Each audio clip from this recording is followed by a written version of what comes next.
Back on the Exit 52 podcast. It is Monday, June 10th. Monday. My name is Jake Louque, and I'm joined on my screen by my beautiful boys, 2 out of 3 RDT, and Sweepy Spenny. Gentlemen, how are we doing on this Monday night? So sweepy. I'm so sweepy after a big sweep. Oh, so sweepy. Yeah, be careful with that. I know. I was like, I don't know where this is going. That's we I like on Twitter circulating lately Eepy. I'm so Eepy. I like that a lot. It's Eepy. Is that the guy who is going to jail for Shohei? Yeah, that's Shohei's interpreter. Whoa. You guys are taking it to dark places. The Orioles win 4 straight against the Rays, boys. That's a sweep. That's a big sweep. I mean, that's, a 4-game sweep. You don't see those too often. Don't see too many 4-game series too often. Spenny, we were talking before we got going here. They just feel like they last forever. I feel like this has been a 100-day series just going on. Empires have risen and fallen since this series has started. And yet Weekend here we are. Into a Monday. Oh boy. Those are monsters.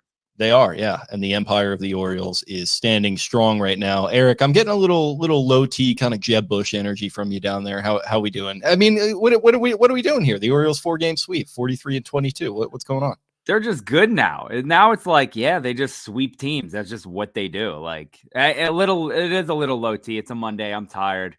Again, this game, like going into the first inning, I was like, this game is won. The Orioles already won this game. Like, I don't know why we're wasting our time playing this game. And that's exactly what happened. Like they're just a really good ball club. They're just really, really good. 14-4 since they were swept and the season ended. And then, they haven't lost since the season ended last week, 2 after they lost the last 2 to the Blue Jays. And then they're just really good. The starting pitching this series, I mean, that's the story for me. The whole series was just the starting pitching. Every single pitcher is incredible. Momentum is your next day starter, and these guys are incredible. Like Alex said, playing with no days off too, like juggling a bullpen with guys who don't have a lot of options outside of Nick Vespi, who is up and down and back down. It's incredibly impressive. Jacob Calvin Meyer, our guy, tweeted about it last night. This Rays, you want to talk about low T? This Rays team is low T. They usually find ways to. They always have the juice, and it doesn't matter who they're playing with. That guy will bat like 290 with 25 home runs. They got nobody like that. They got Yandy. That's kind of about it. Randy's still there, but he's not playing that Randy, well. I mean, I've been waiting for him to break out all year, and he just is not. I mean, he hit the single last night to get like guys on first and second when they were down like 6, and he stood on first base and like he was the Rock in 1998, like welcoming the applause. And it's like, dude, you're batting like 200, my guy. I don't know. It's a weird series, a fun series for the O's, but the Rays just have no juice right now. It's like, they're like, oh, you end up getting older and you beat your older brother, in basketball for the first time. And now it's like, now your older brother has like a terminal illness and he can't even move. And now you kind of feel bad for just beating the shit out of him, because that's exactly what the Orioles did. You could have gone, he was like in a brace with recovering from like ACL surgery or something. I don't know if we had to go that. Oh, no, I think this Rays team is like, I think they're dead man walking. Like, you could have said like the younger brother turns out to be 6'8", and like, oh, the younger brother. What it might be actually is might be little Tyler Glasnow, Ryan Pepio standing at a healthy, stocky 6'3", but Glasnow himself is like 6'8". It would be like Ryan Pepio beating Tyler Glasnow in basketball 1-on-1. Pepio. That's fun to say. Pepio. He does everything for less. There you go. This series had a little bit of everything, boys. I mean, it had Adley, it had Gunnar, it had Westy, it had Bradish going crazy, Burnes dealing, Grayson going. I mean, what did this series? Mullins hit in this series, and to kind of put a pin in the starting pitching too. Like, that is great to see, because they announced, like, obviously before the series, they announced those were kind of going to be the 3 horses going, and it's like, you expect maybe a dud, or at least like a little bit of like, okay, that was an okay start. They get the win, like ideal, but like all 3 of those guys going out and doing what they did, that's exactly what you want, but you can continue. Well, Cole Irvin too. Like, Cole Irvin on Friday was, I mean, he was incredible. And I tweeted it out when Rock was like, all 4 guys are TBA, or it was like, Cole Irvin going to start Friday and then the rest are TBA. And I just tweeted like, sick. This is great. Like, this is exactly what the Orioles need, going into the stretch where they have no off days. Didn't matter. All of them shoved. The Bradish game was incredible. That was one of the better pitching performances I've ever seen. Aside from a couple Chris Tillman gems. I think there was a Scott Feldman gem in there. Gonzalez had a game against the Reds one year. But the Bradish game, I mean, the fact that no balls, it took until the 8th or the 9th inning for one ball to reach the outfield. That's incredible. And again, he gave up, the first hit of the game was a first at batter of the game had the cheap little infield hit. And then he was on cruise control from there. And like you said, we didn't really know what to expect out of him. Didn't know who he was going to be, look like how long he could go. He looked as good as he has. So since the no-hitter, again, in games where bobbleheads aren't given away, I think he was 13 innings pitched, a couple hits, 20 strikeouts in 13 innings. So he was really good. That was fun to watch him come out, be healthy, shove, and now we the recipe for how to keep him, healthy and how to keep him going into October. Yeah, absolutely. They've, the pitching staff really despite some concerns and everything and concerns with the health. I mean, think about how we were talking about Kyle Bradish a week ago at this time, uncertainty about his health and everything, and have him go out there and shove like that. Now it gets, you'd probably say in theory a little dicier with the fact that the next three are going to be Suarez, Povich, and then Irvin, who was it's going to be Irvin again. Okay. I mean, that's, I believe so, yeah. I mean, Suarez, he's definitely been extremely admirable so far. I think some people maybe in this chat right now, I won't name any names, maybe expect the wind to come out of that sails a little bit there with Suarez, but I mean, that's totally fine if that were to happen. He was kind of just a icing on the cake type of situation. But yeah, overall, I mean, it's just, you can't ask for much more out of it.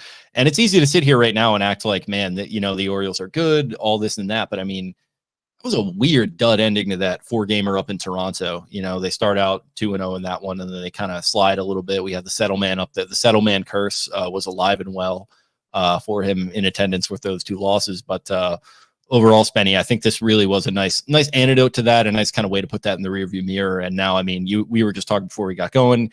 Yankees still kind of putting it on, but they did drop a few. So, objects in the rearview mirror, are they closer than they appear, Spenny? The Yankees are, I'm gonna lay it all out right here. The Yankees are flying high. Aaron Judge might be the best power hitter since Barry Bonds. Sure. Juan Soto, unbelievable. Volpe, very nice. Verdugo, sure. The rest of the lineup stinks. They'll get Dominguez, sure, throw in another one. Still, the rest of their lineup stinks. They have holes. They have black pits in their lineup. Could they go out at the deadline, make moves? Absolutely. Cole coming back. I'm going to give him the benefit of the doubt and say Garrett Cole is Garrett Cole, and he's going to be healthy and do all those things. Great. Still, I think that they're still, I think you can apply this to the Orioles as well. I think that their rotation is batting way above their means. They are hitting way above their punching range. Rodon has had some injury issues. It's early still. We'll see if he can hold up. Gil has been fantastic. He's a rookie. Playoffs, when it comes to playoff time, we'll see. Cortez, I imagine, gets the boot out of the lineup there. And it's a very, Stroman has been a consistent quality starter for the last, dating back to the beginning of last year. He had some trouble last year in the second half, but should be, a nice pro 2-3 guy. I am not in any way, shape, or form expecting the Yankees to maintain their current pace, especially because they are really reliant on Judge and Soto. In my opinion here, they're very much reliant on those 2 guys. I don't think a team like the Orioles is as reliant on Gunnar and Adley. Now, if you go look at the splits of when the Orioles lose, of course, those guys do worse. Makes sense. They're top of the lineup hitters, things like that. I don't know. I need the Yankees to show me that they can stay healthy. And Bailey Wiley said it perfectly here. The Orioles' depth is going to outlast the Yankees. The Orioles are a deeper team than the Yankees. So I don't even think we're at the point still in the season. It's June 10th. We're getting there. We're getting to the halfway mark. We're almost kind of to the break. The break's, in the windshield in the distance over the horizon there. Yeah, we're getting there. But still, I need the Yankees to prove to me that they're able to maintain this pace. And as hot as Aaron Judge is, again, probably the best power hitter since freaking Barry Bonds, maybe. I don't trust him to stay healthy. I don't trust him to stay hot. And I just feel like we just got a little taste of, hey, Soto, they played the Dodgers. Soto's banged up. I don't trust the Yankees to stay healthy. it is a little bit of, I need to see it to believe it. They have had injury issues every year. I don't know. I just don't know that they have the chutzpah. They have the kind of the expectation to be there. The Orioles still are proving themselves, I think. I think they still have that chip on their shoulder, that they're mid-market, that they sucked, that they're younger. They have a lot of guys that aren't paid yet. A lot of guys playing. Corbin Burnes is playing for a contract. Adley and Gunnar want to get paid big time. Tony is a free agent. The Orioles have a lot of upcoming free agents. I think they are hungry, and deep as hell. They've got guys chomping at the bit in the outfield. I mean, Hayes and Stowers have been banged up. Mullins is definitely feeling the pressure. He's a free agent. So these guys need to perform right now. Yankees have a couple free agents too, sure. But it kind of reminds, I don't want to say it reminds you of the Rays last year. The Rays obviously, of course, had the Wander Franco situation, but I don't know. Seeing's believing. I don't think the Yankees have the playoff type of lineup either. I think it's too top heavy. I think it's too power dependent. And, Verdugo is a nice piece. Volpe's a nice piece. Those guys aren't necessarily power hitters, but I'm just not enthralled with the Yankees. I think they're hot as hell right now. I think they're a good team. I think they'll win 95, 100 games, maybe even 105, but I don't think they're running away with anything this year. And the Orioles are the best team in the AL since Adley was called up. Like, there is a huge sample size. They have done it with different faces, different names, other than basically Adley. Like, they are well managed. They are well coached. They are capable of just time and time again winning series after series after series. So we'll see. At the end of the day, all that matters is the playoffs. If these two teams do what they're supposed to do, then they should maybe even meet in the playoffs. But the two preeminent teams in the AL, you can throw the Guardians in there. We'll see. I just don't think that teams are going to be able to compete with the depth of the Orioles that are going to get reinforcements too. I expect the Yankees to bring in reinforcements. I expect the Orioles too. I just think they have more holes than the Orioles do currently. Orioles really just need a horse in the bullpen, and I think that gets it done for them. Could they use another arm in the rotation with, Kramer, Means out, Wells out? Sure. Maybe they want to go make another move that, right player, right price. If there's a starter that's available that maybe has another year of control after this. The Orioles just have a ridiculous of riches for the, third straight year here. If the right player comes across to them that they like and they want, they can get them. And that's that. So I don't think that the Yankees will be able to maintain quite as hot as they've been. I see some problems in their future. I see them also making moves at the deadline, but I think the Orioles the Orioles, they have to catch the Yankees. The Orioles are on pace to win 107 games right now. They need to catch They did this last year too. They were in a foot race with the Yankees. It looked almost the exact same situation, and they just kind of outlasted them. I think I remember Carabas said something to the effect at the time of what everyone's saying, because the Orioles were the young new hot team and people didn't really know too much about them quite yet. Everyone was saying, oh man, well, the Yankees really bottled this. They choked it away. And Carabas's point was well, no, credit to the Orioles for hanging in. They could have easily blinked. They could have gotten intimidated. It's a bunch of young guys. Brandon Hyde was still kind of finding himself a little bit, and they just hung in there and they went and did it. And now they have that experience on top of already what they're doing this year. I agree with you. The Yankees, obviously they're incredible. They're going to be right there in the postseason too, but I don't know. I think the Orioles are going to stay with them step for step. And like you said, Spenny, much deeper team overall, and they still could make a move. Both teams could, obviously, but Ken Rosenthal put it out there before the game tonight that the Orioles kind of a crouching tiger right now as far as the trade market goes. They're monitoring it. They could strike at any moment, I think is the phrase that he used. So yeah, a lot doing there, and we'll certainly see what happens. But you touched on a lot there. You also touched on kind of the top heaviness of the Yankees. The Orioles, when their sort of top guys are producing the way they did, Gunnar, grand slam in the series, the homer tonight, Adley, a grand slam. Adley didn't even play tonight, and they did what they did. I don't know. It just feels like they're deeper, and they also have the star power at the top to compete. I don't know. Tony, Mountie, O'Hearn, Westy, and that's not Gunnar or Adley. And there's other guys fighting for play. Cowser could turn on at any moment. Cowser has an elite analytical profile. His advanced metrics are elite still. The Orioles are 12 deep. Mullins is probably a solid player on, maybe even a 6.5 hitter on, maybe not this year, but has had the success in his past to be a 6 hitter right now for the Brewers or whoever the hell you want to throw him on. And he's the worst possible option the Orioles could possibly put on the field right now. And he's been a good, successful player recently. You're not from the Southeast side by any stretch, but when you get into those roles a little bit, the Dale from Dundalk kind of slips out a little bit. Tony, Mountie, Westy. I'm from Carroll County, okay? Yeah. Yeah, I'm from up there. We got a little Pennsylvania thrown in there. Could be, yeah. Billy Land. But yeah, not worried about the Yankees at all. And again, what we're seeing right now, and I want to focus on those guys who really did show out in this series too. O'Hearn, Tony, Westy, and Mountie. Like and Adley. But sure, but Adley and Gunnar are like alwaysable. They are evergreen. They are producing. Also, a nice shout out to, it feels like whenever he's put into a big moment here, Corbin Burnes' personal catcher, James McCann, whenever he gets put into a spot, he produces. Homer tonight. He had that homer against the Angels a couple months ago. Like got a little there too. Yeah. He was moving a little bit. He's another guy who's just kind of sneaky. He feels like he's always doing stuff whenever he gets his number called. I'm a big Jimmy McCann guy. Yeah. I think you're right there. But no, I mean, you guys are right. It's when this lineup is going, and they were really going this week. Like Gunnar could be the star of the series. It's almost like the LeBron, like Mahomes thing with Gunnar now. Like you could say he's the MVP of every series, and you kind of just have to switch it up because like it's like Gunnar fatigue. It's like, he had the two double or triple shy of the cycle tonight, and he had the home run the other night, and it's like you kind of have to find other people to give shine to because he just gets all the shine. He's just that goddamn good. I did see that they put it on Freddie Gonzalez, I think, and they were like, "Oh, there's Brendan Hyde." Yeah, there it is. The skip man. I don't know. It was just, that's a fun series. Again, the Tampa just used to absolutely abuse them, especially down there. Like that place was a house of horrors. And Brian Roberts talked about it, like to play there. First ever 4-game sweep at the Trop by the Orioles. Yeah, but again, like you don't see many 4-game series. Like you're seeing it a lot now with the 13 games between each, but it's still, you don't see many. But yeah, I mean, winning 4 games, sweeping a 4-game series is very, very hard. Winning, sweeping a 3-game series is tough. But the Orioles just, I mean, they're on another level, and I think, again, the Mondays, all the rankings come out, the power rankings, and here's Ben Verlander's top 4 teams, and here's this and that and whatever.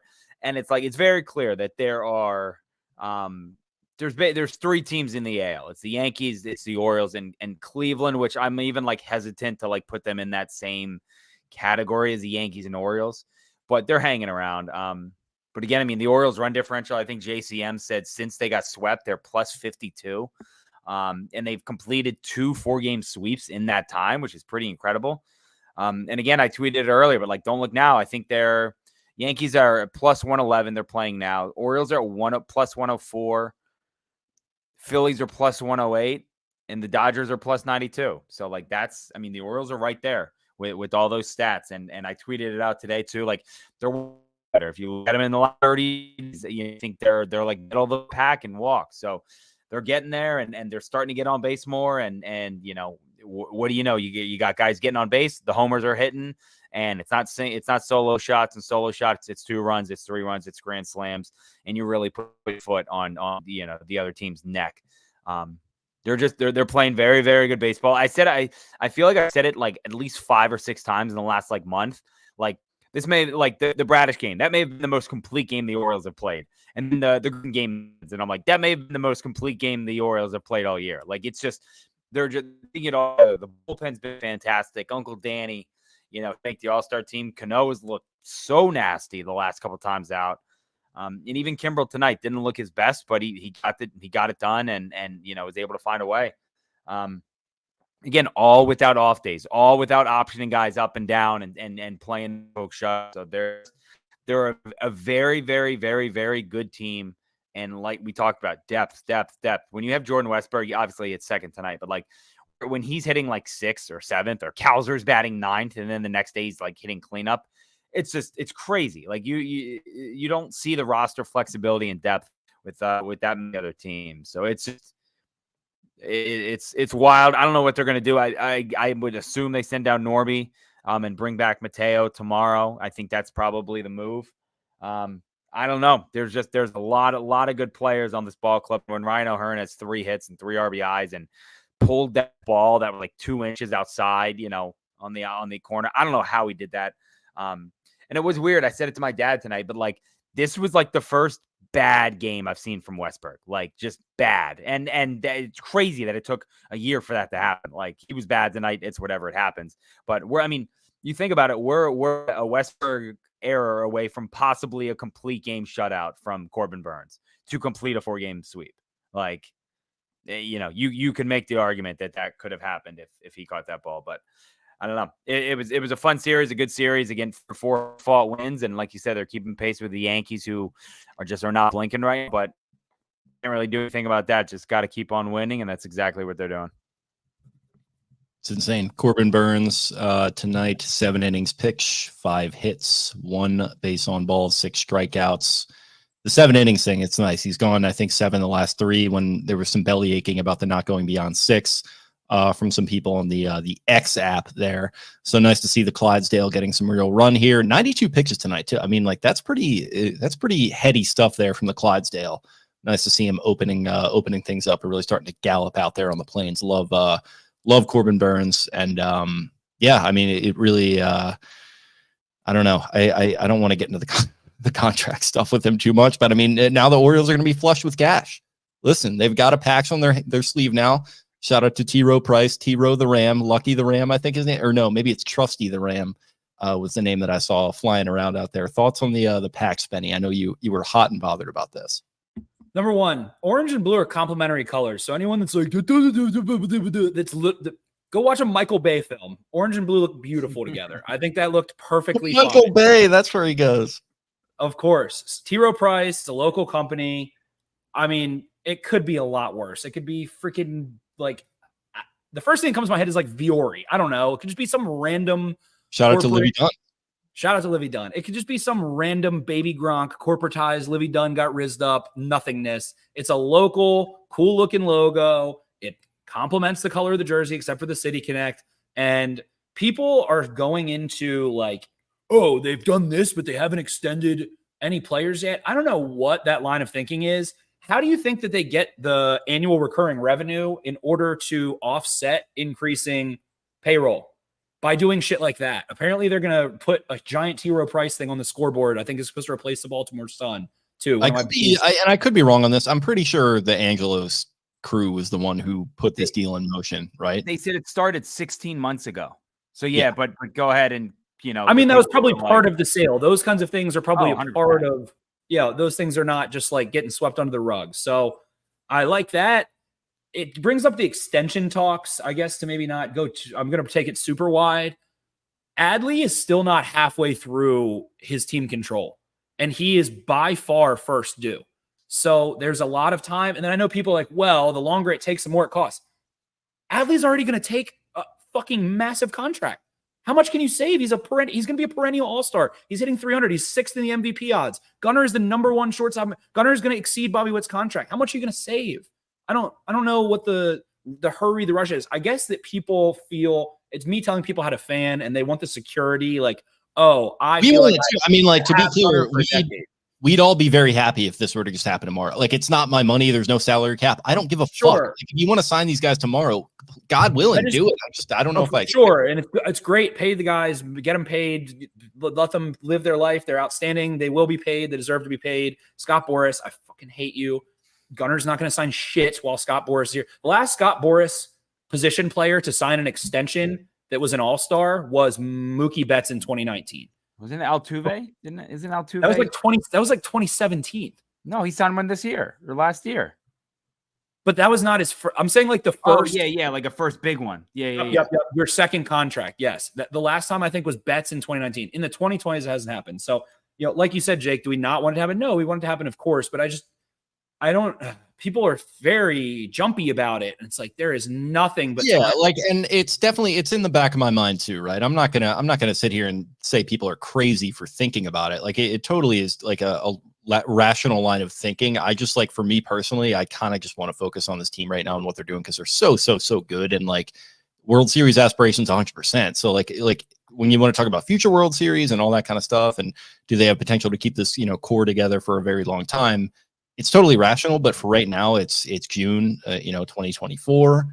We got some time to worry about this. We can maybe put this on the back burner for a little bit, but again, we're trying not to tell people how to fan, trying to be a little bit more more accepting of all viewpoints. I totally get it if you're concerned about this for the overall point, but for me personally, I'm just trying to like maybe keep it in the back of my mind as opposed to the forefront.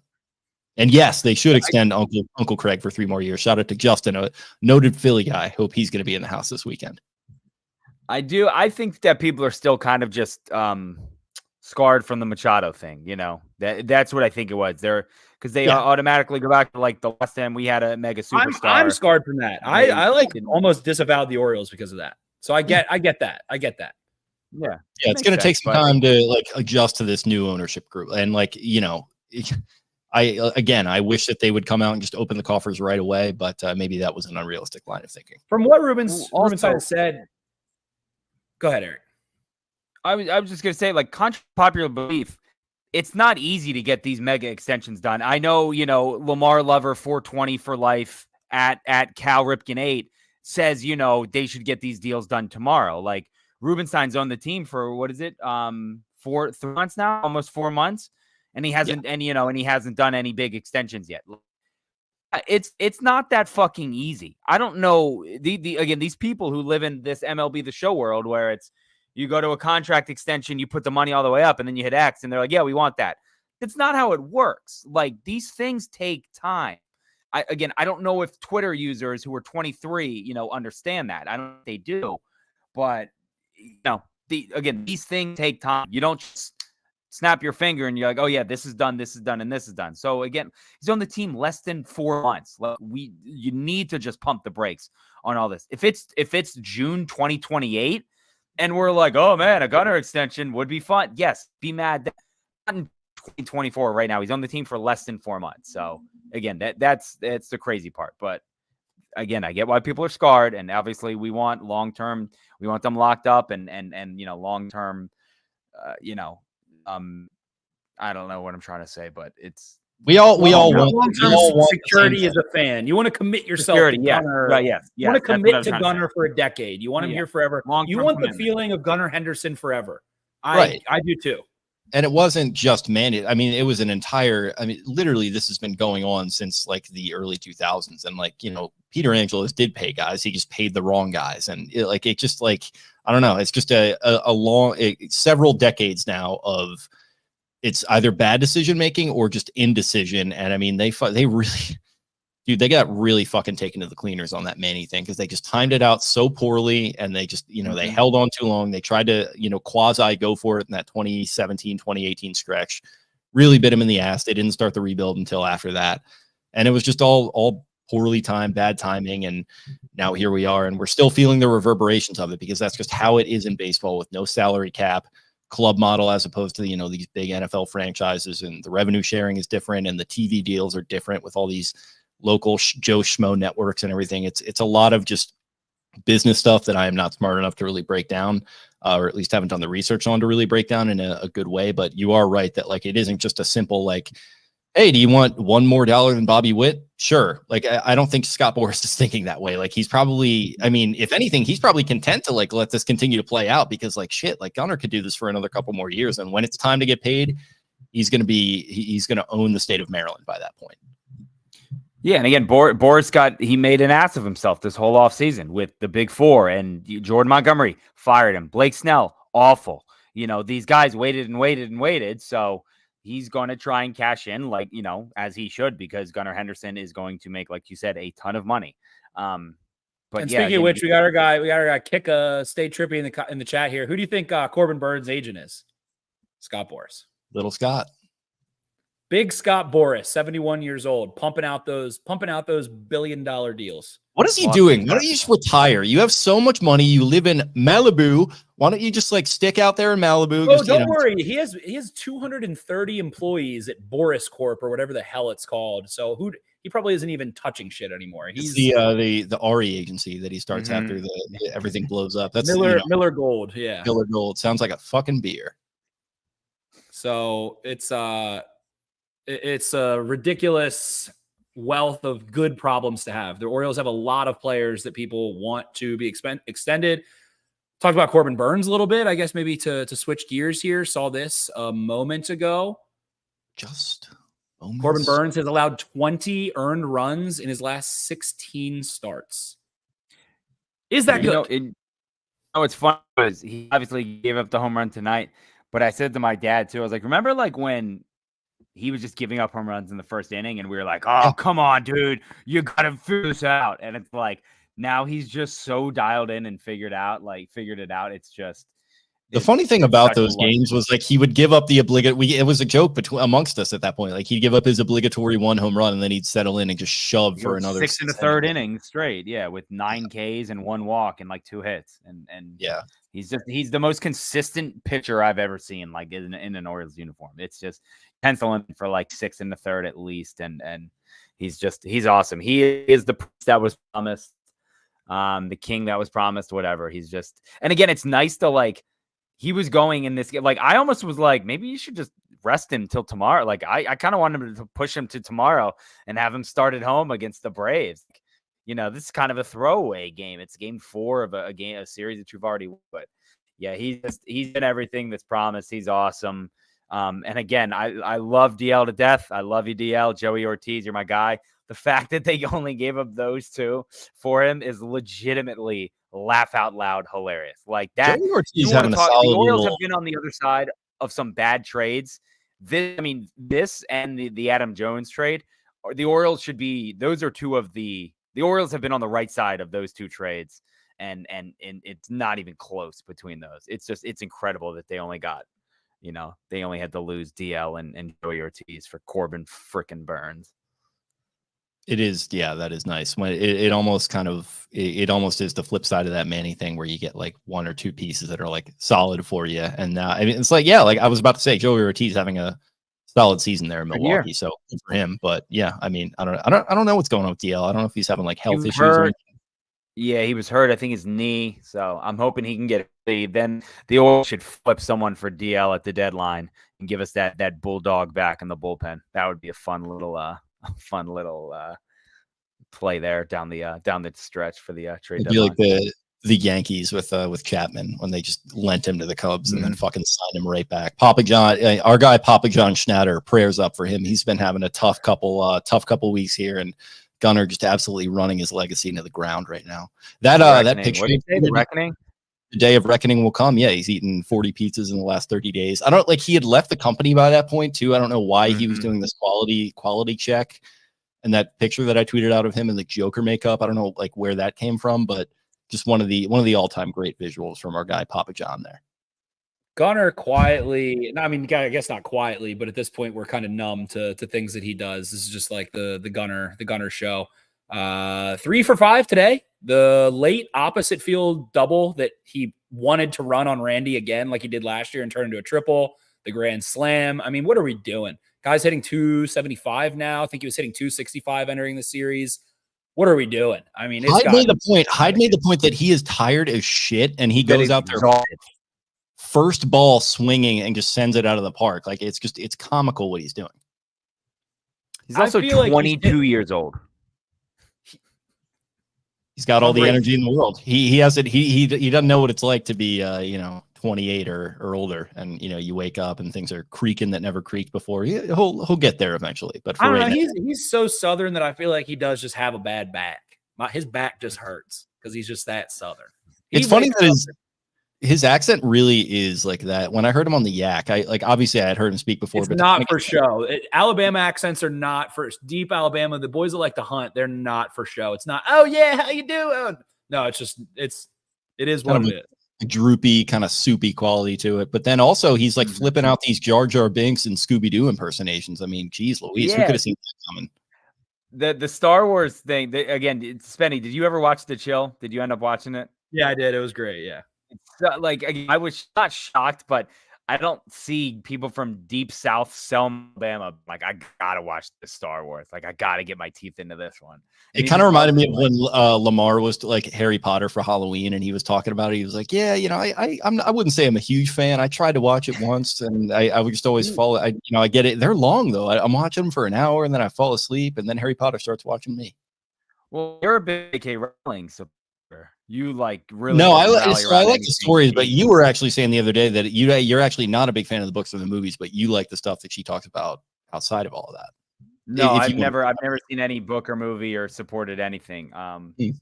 But yeah, it's almost like it's funny to me because oh my God, I'm shocked that this guy has hobbies. Like that his I hobbies actually, aren't just honestly, like you're onto something there. there. It sounds stupid, but like, yeah, you'd think that a guy like that would just be sitting in a hunting blind when he's not playing baseball, just like dipping and like, Legos, drinking moonshine. Yeah, but yeah, he's a big Lego guy. He's, apparently deep into the Disney properties there with Star Wars and I guess Scooby-Doo's not a Disney property, but I don't know. He's really a true Renaissance man. I think we learned that on the Yak appearance.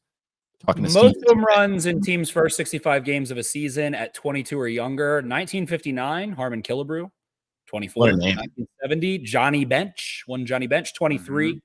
Vladdy Guerrero Jr., 22 in 2021. Bryce Harper, 22. Alex Rodriguez, 22 in 1998. Gunnar Henderson and Mel Ott. Gunnar doing it in 2024, of course, and Mel Ott doing it in 1929. The lists he continues to be on that are just 5 Hall of Famers and like a really good player plus is absurd. It's just absurd. And I think Brady has the all-time Orioles like in a single season like leadoff homers, and Gunner's like about to close it. Like Sarah Lang's 24 for Brady Anderson.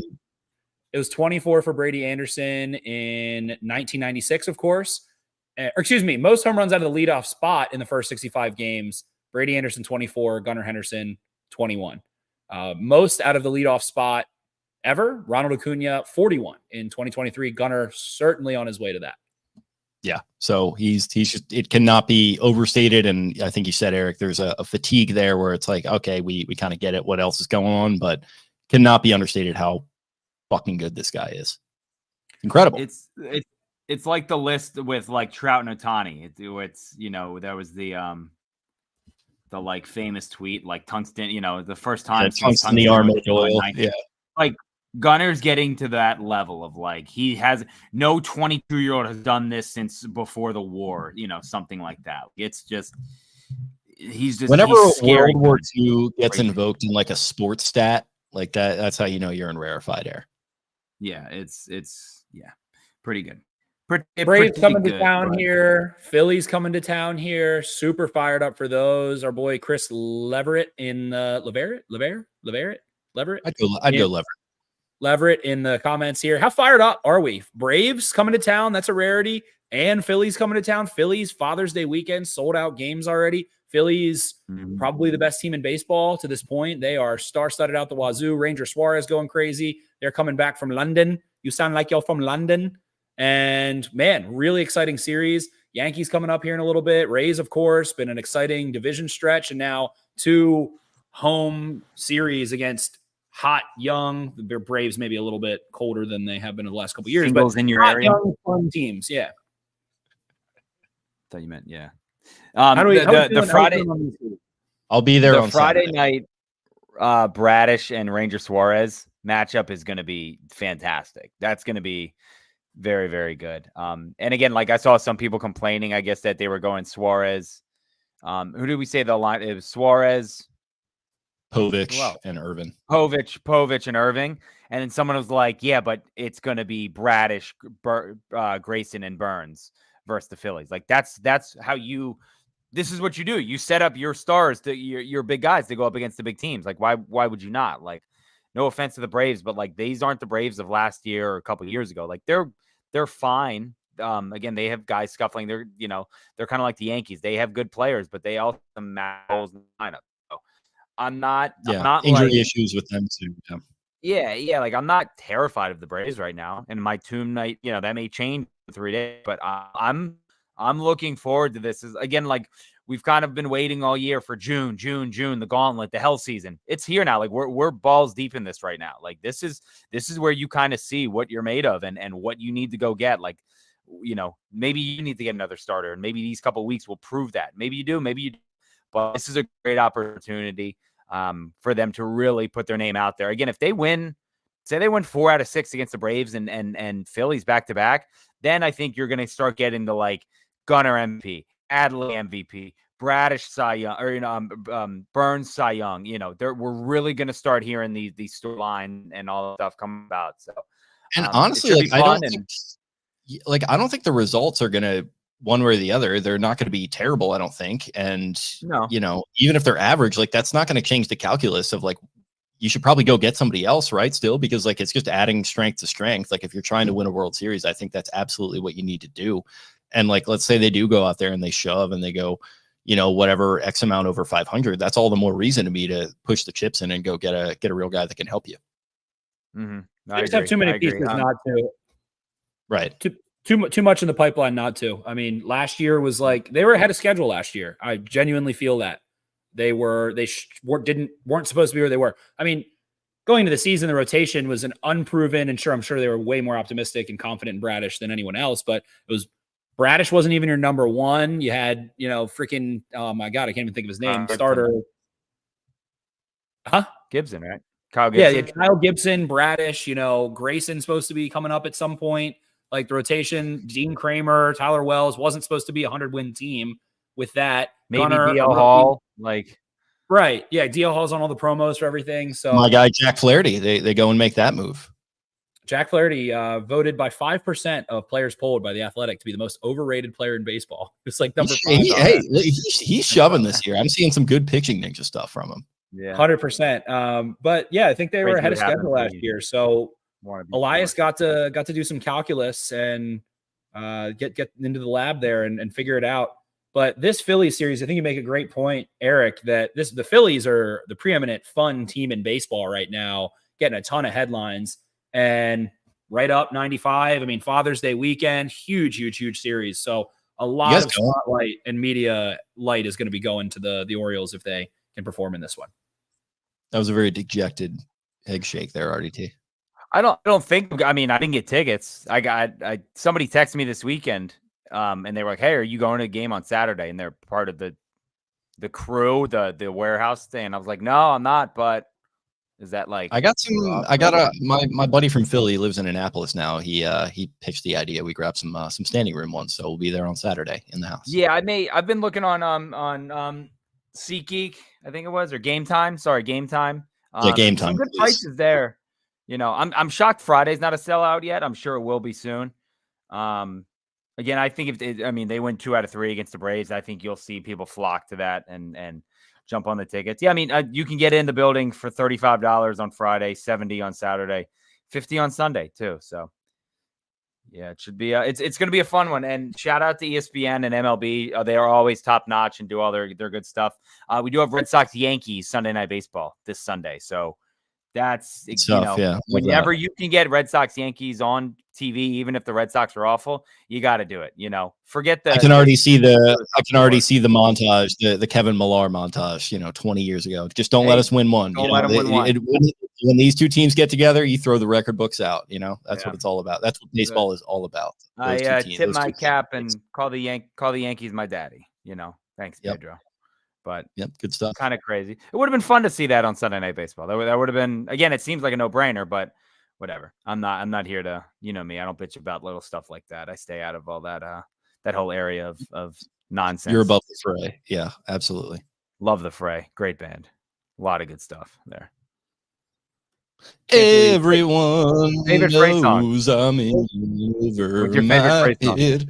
Over my head. The words that were coming out of my mouth were, "I can't believe Jake isn't singing Cable Car yet." That's a great song. She's on my. That was a fan. When that song, hearing that song for the first time was like, we need to. Yeah. That's a great song. Love it. Just looking through, ridiculous things. Everybody's talking about it. Grayson Rodriguez, I think 7-1, 3.27 ERA, has the highest ERA in the current rotation. Povich not factoring in there, which is sick. I mean, yeah, like that's gross. That's funny. Like that's a Grayson who threw five perfect innings and lets up a couple, and it is basically untouchable for 5 innings there. Lowers to 3.27 and has the highest ERA of any qualified Orioles starter. Cole Irvin has been, unbelievable in this series too. I think we kind of forgot him.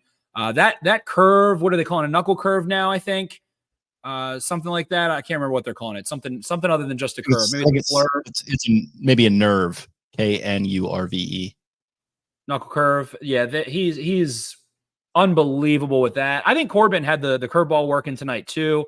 the arsenal of these guys, thinking about it thoroughly now, those two, Burnes with the curveball, of course, whatever. He's doing the same stuff he has for the last couple of years.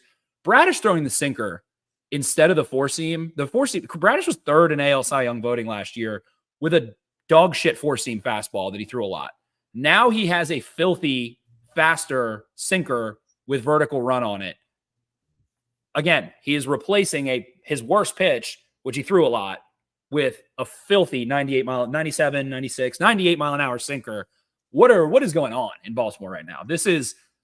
I tweeted it the other day, like 2 aces, like 3 aces, Grayson, Bradish. I mean, Irvin, I'm not going to call him an ace. And if you go look at Irvin's analytical profile, it is actually piss poor.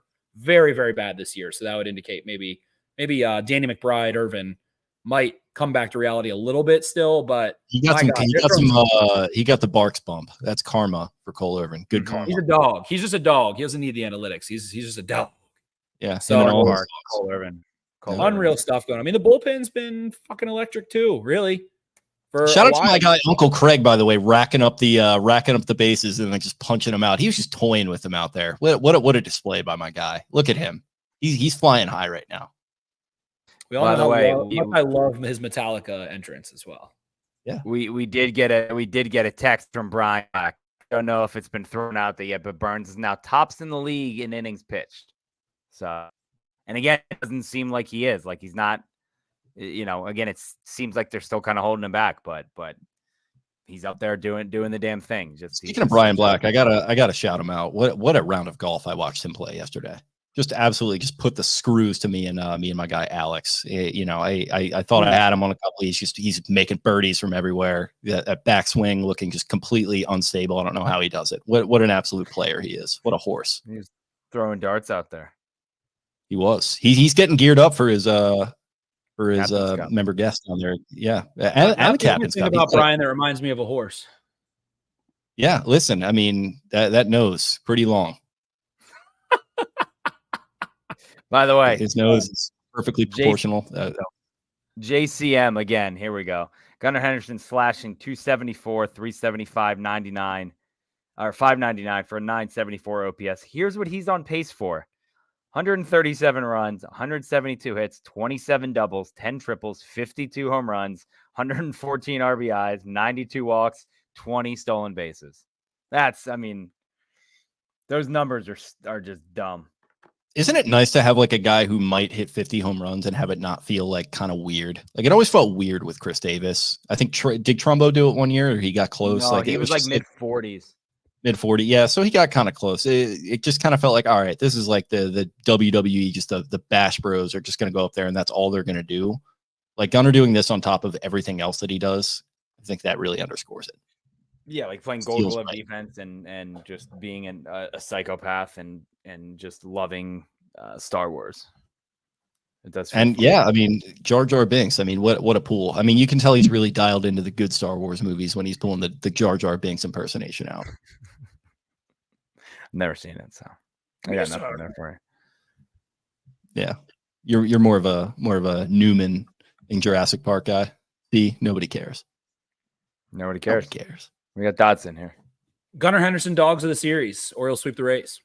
Move to, I don't even know their record right now. 43 and 22. 21 games 21 over 500, right? 21. Mm-hmm. Dogs of the series. Dogs of the series. Somebody give me a dog. I'll take it. I didn't put him in my list, my 3 stars, and I should have. I always do this. I just forget someone. Ryan O'Hearn. Awesome. I mean, he had the home run. He had one home run. He had one home run or 2. I think he had 1 home run this series. But again, I mean, he just timely hitting.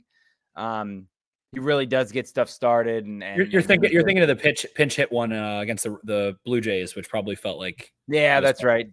But yeah, he did have. Yeah, but he had the one this series. And then again, the game today. I mean, the offense was kind of they weren't able to pull away until he kind of opened it up, and he got that 2-run double out there, or single, I think. But it's a great piece of hitting, just a professional hitter, and he's just a pro's pro.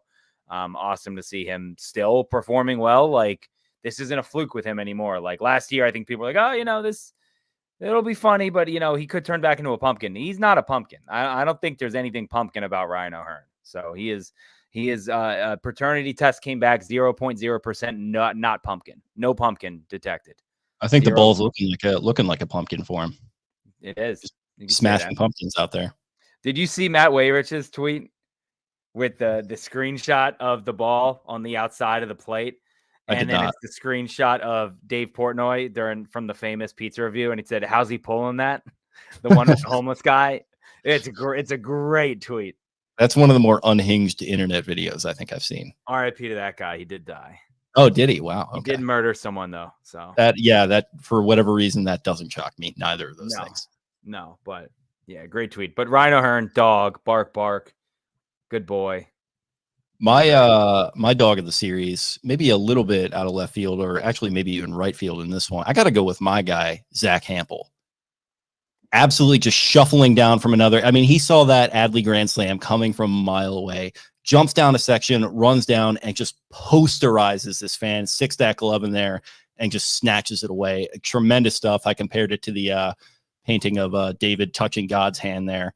Just tremendous stuff for my guy, the foul ball guy, getting in there, getting gritty with it, and absolutely just snatching that ball, just crushing children's dreams left and right. My guy, Zach Hampel, is the dog of the series.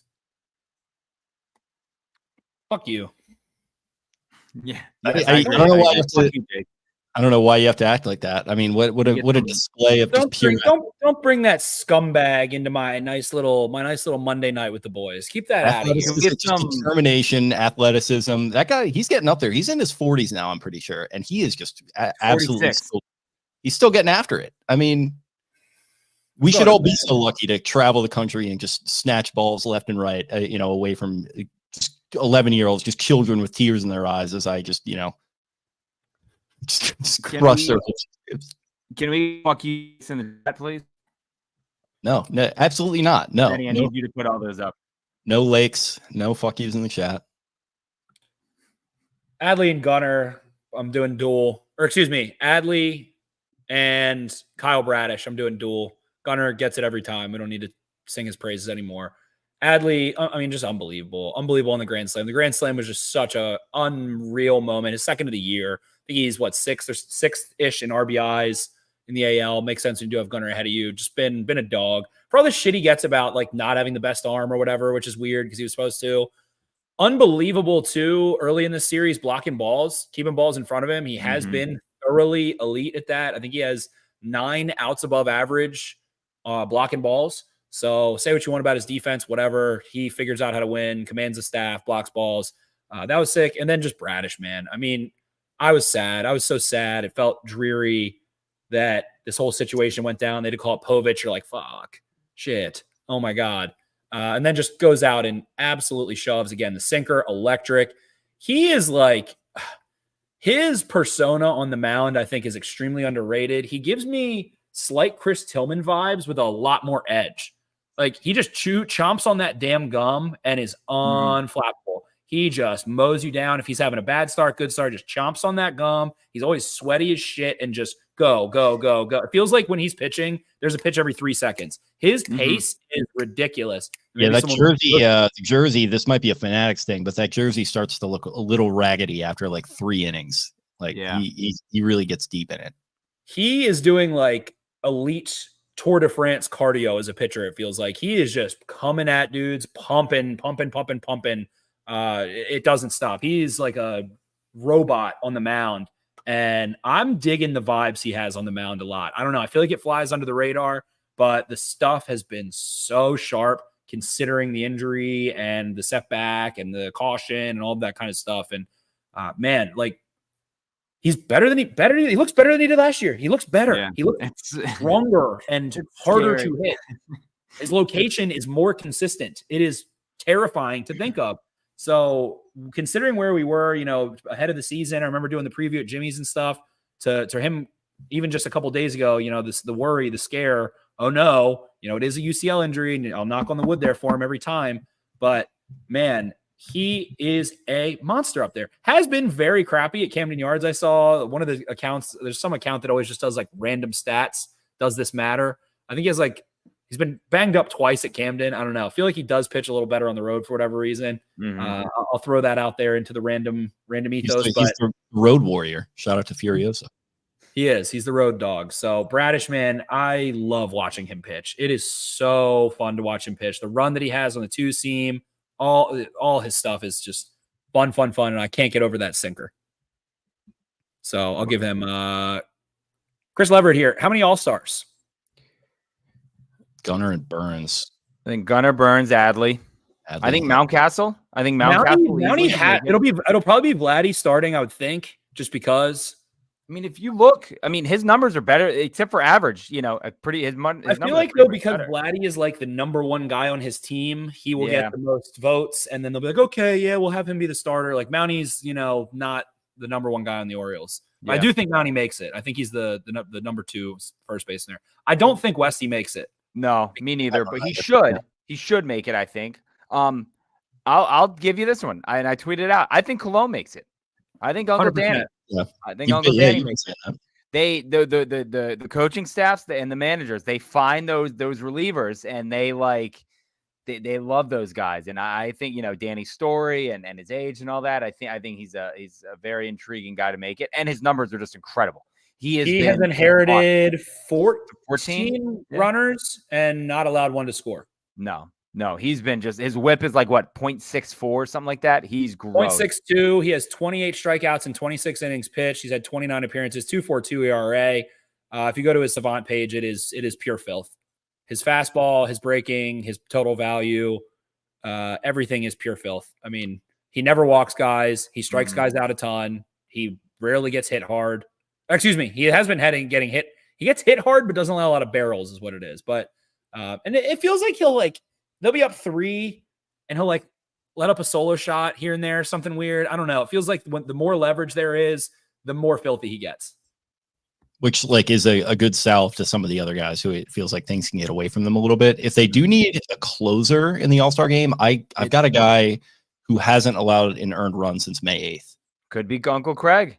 Yeah. I mean, a little blip on the radar there, little, slight struggle, but that just shows he can grit and grind through some adversity. And you need that in the All-Star game when you're trying to earn that home field advantage. You absolutely need a guy like that. So Uncle Craig, you got my vote. Well, also, what about Cole Irvin? Hear me out on Cole Irvin. What does he have, a 2.8 ERA? Yeah. And he's consistently winning. I think no way. No shot. Just saying. Just throwing it out there. Throw it out there for the love of the game and for the love of Cole Irvin, but I think no shot.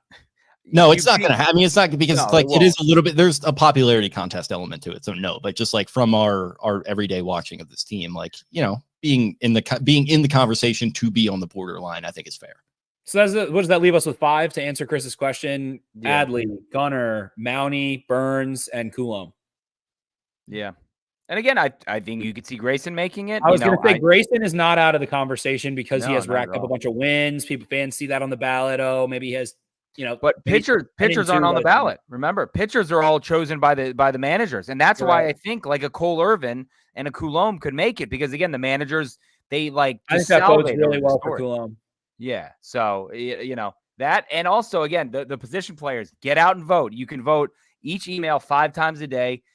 It would be a real shame if people also found out that if you just clear your cookies, you can vote as many times as you want with that same. And you're very familiar with clearing your cookies in your history too. You do that daily, right? I don't know even what the hell cookies do. I have no idea what that is. So if you're in line, stay in line. Stay in line to vote. Yes, they can't make you get out of line.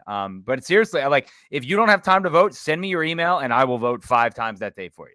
I think there's another 15 days left in this phase or whatever.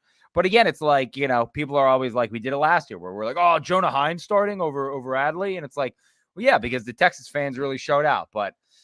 And I also do understand the people who were yeah, well, I would kind of like those guys to get a break. That's fine too. I understand that. But don't we want this is what we want. We want our guys to be on the national spotlight on the stage, while we're at Jimmy's watching the All-Star game and the home run derby and all that stuff. That would be very fun to see 5, 6, Orioles up there. So get out there, vote, make sure the boys are well represented and just go do it 5 times a day. Each email, you can go ahead and do that. So not the only thing Eric does 5 times a day. That's why I clear the cookies. That's why he's so tired right now. I don't even know what the cookies do. They're cookies. They're in the computer. The files are in the computer. I got years worth of files in this computer. If you're still with us, we would love to have you on YouTube. Like, subscribe. Shout out to Jimmy Seafood for everything they do for us. They have a tailgate coming up for the July home Yankees series.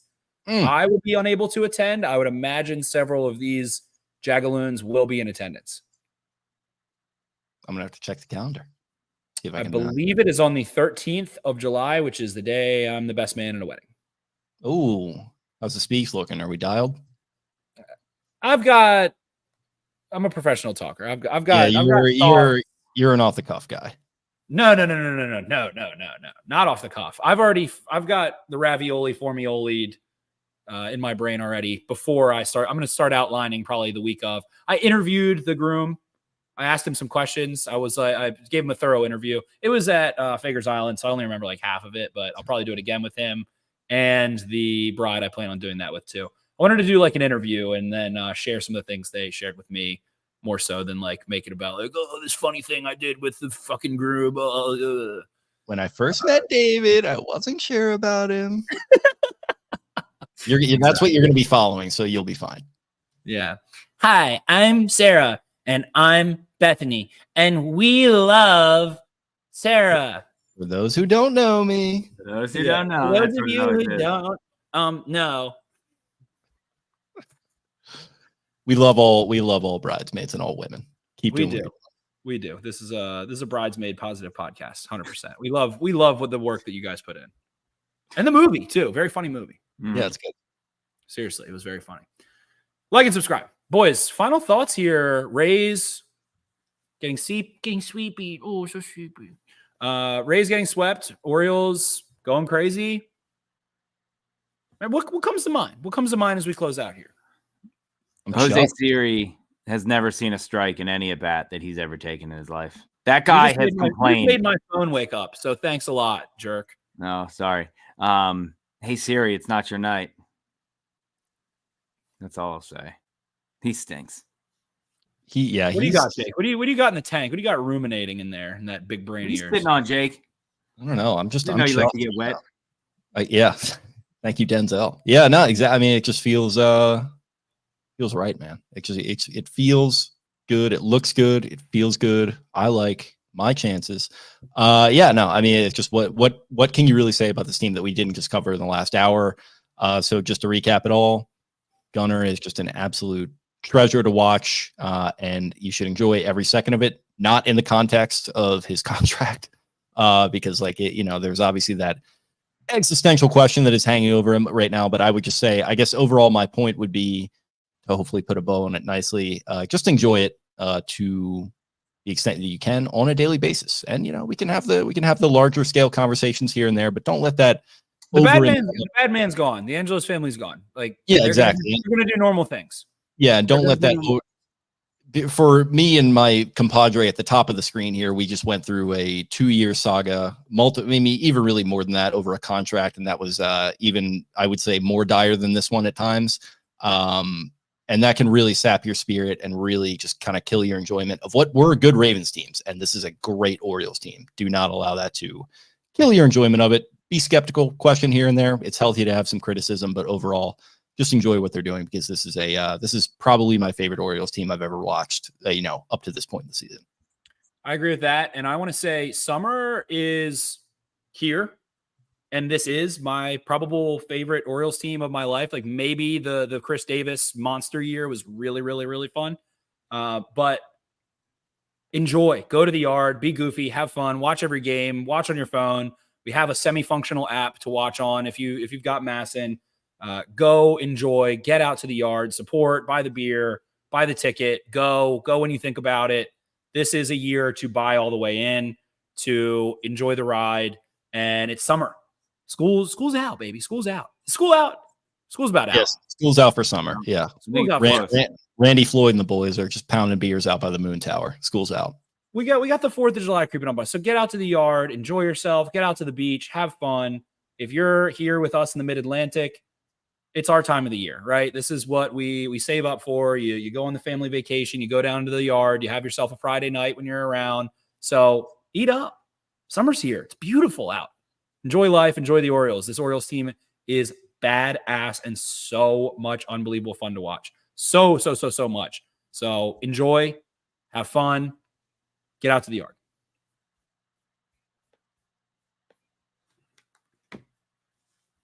Insight. Is it a broadcast or about the O's? We're on the hour mark here. We do a series recap. It is a broadcast. Yeah, it is. 60-40. Yeah, it is. well, yeah. It's semi-broadcast. Yeah, we're broadcast positive. So if you like that, that's fine. If you don't, that's fine too.